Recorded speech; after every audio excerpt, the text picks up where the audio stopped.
Hey guys, and welcome to another video from 4 Freeze Gear, and today we are looking at a brand new bike.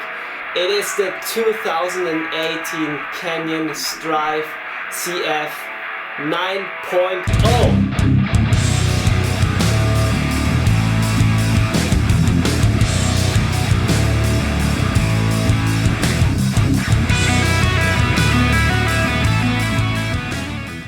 I just got this bike 2 weeks ago, and here I want to give you a quick overview about all the components and everything that changed or everything that stayed the same with the last year's model. And of course, for those who don't know what last year's model was, just an overview of what this bike does and what the features are. So for everybody who wants to see me riding this bike, this is not the right video. This is just a quick review or overview. Of course, there will be coming a test where I ride this bike, where I can give you feedback how it feels on the trails and on jumps and everything. But right now it's just snowy outside. I was actually skiing this weekend, so we have to wait for a bit drier and warmer conditions so that I can check out this bike. But if there is the chance to, I will do it, and then the video will be uploaded on this channel. And for the German viewers, I also got this video in German. Just check the link down in the description, then you can see it there. So now I would say that we just jump straight in, and we should start with the frame, of course. This is because it's the CF model. This is a carbon fiber frame. Front triangle and rear triangle, everything is carbon fiber. So this bike comes around, I think, at 13.6 kilograms. I don't know exactly.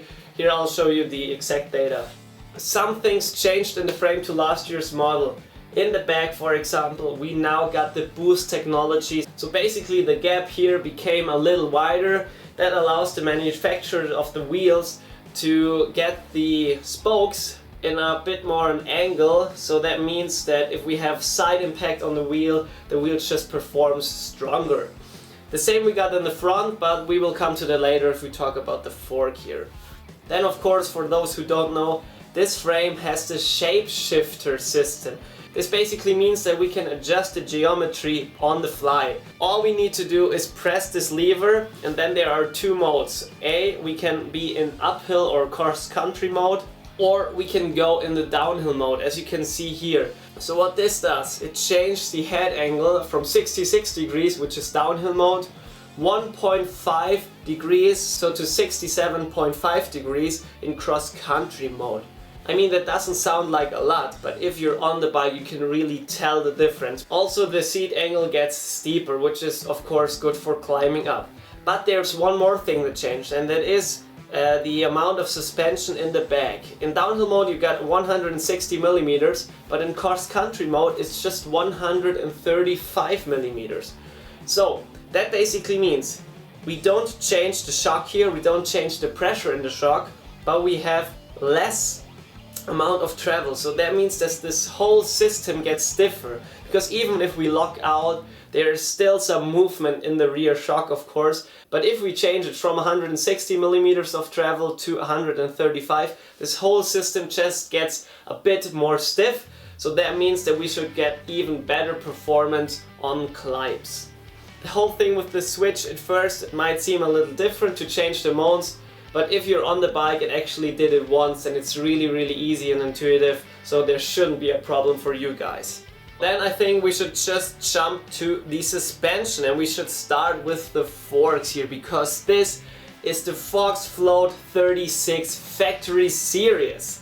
And what that means is we got 36 millimeter stanchions here. Kashima coating, of course, because this is the factory series. This year, because this is the 2018 model, we get the EVOL system, which means extra volume. That basically means that the whole suspension curve, if you can say that, is more linear and not like ramping up that fast in the beginning. But I won't go into more details here because I will do a review just of this fork, so stay tuned and subscribe. On this fork I got the Fit 4 dampeners, so I got a complete lockout medium and downhill mode, and we got the high speed compression, so that should be fine.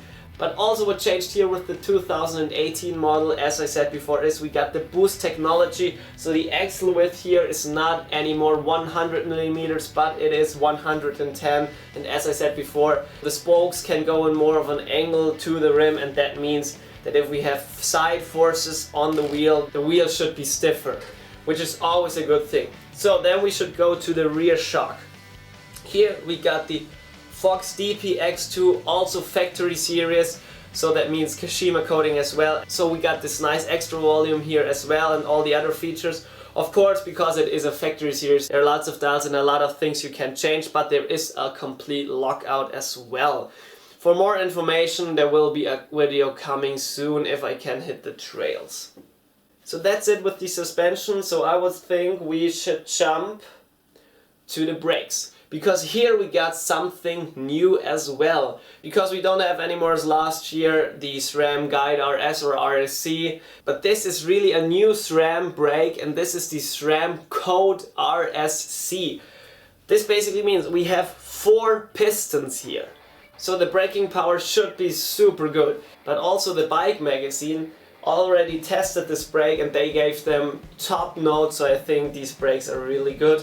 Although I didn't test them, but I'm pretty sure that they will perform really good.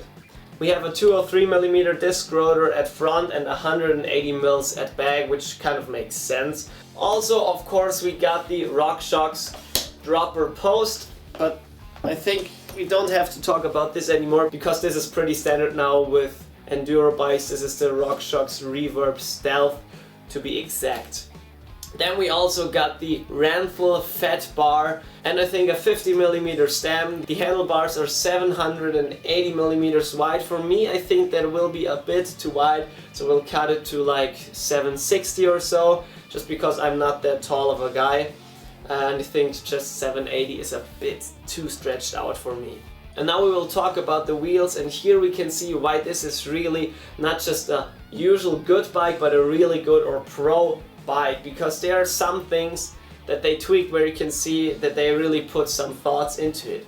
First of all, when we look at the front wheel, we have the DT Swiss Spline 1501 with a 30mm rim, so it is super wide. It just makes sense to combine a 30mm rim with a wide tire. So this wheel should be super stiff, and with this tire you should get maximum grip out of it. But if we look at the back, we don't have 30mm but 25mm rim width, and the tire is just 2.3 inches wide. And here we got sort of a semi-slick.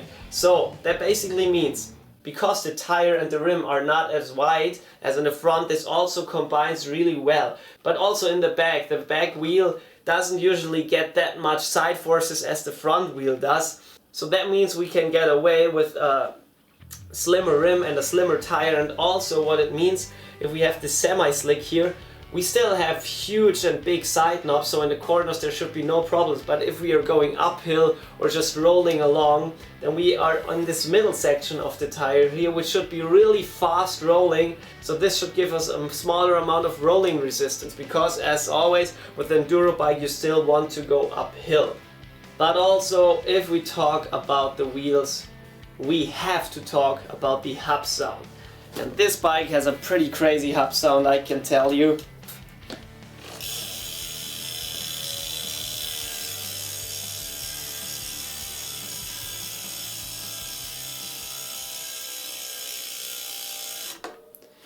So I think everybody is pleased with a sound like that. And now we can talk about the Changeset. Here we got SRAM Eagle X01, which is of course the 1x12 drive system, then the SRAM Eagle shifter here, the Eagle technology shifter, and of course, because this is SRAM and RockShox, everything is mounted to just one clamp here on the handlebars. Especially on the right side we got the brake, the shifter and the RockShox reverb just on one clamp, which is pretty cool. Also we have this MRP chain guide, a 34 tooth chain wheel in the front, and of course the 10 to 50 teeth cassette in the back, as I said, 12 gears. Then here we got the Descent carbon fiber cranks. So I think there's not that much to say about the Changeset, just that we got these 12 gears, 500% of gear spread here. So that should be enough to climb any hill and to still go fast, of course. Maybe one more cool feature is this button bracket. It's not like a press fit one, but this is a screwed one. So basically, if you have to change it, this should be super easy with no like crazy tool, just this one tool to open up the button bracket screws. So these are the tweaks that are pretty cool about this bike, I think. If you have any more questions, just feel free to drop them in the comments down below. I'll try to answer them all, and I hope you enjoyed this video. If you did so, give it a thumbs up, and as always, stay tuned for another video from 4 Free Skiers. See you then, bye!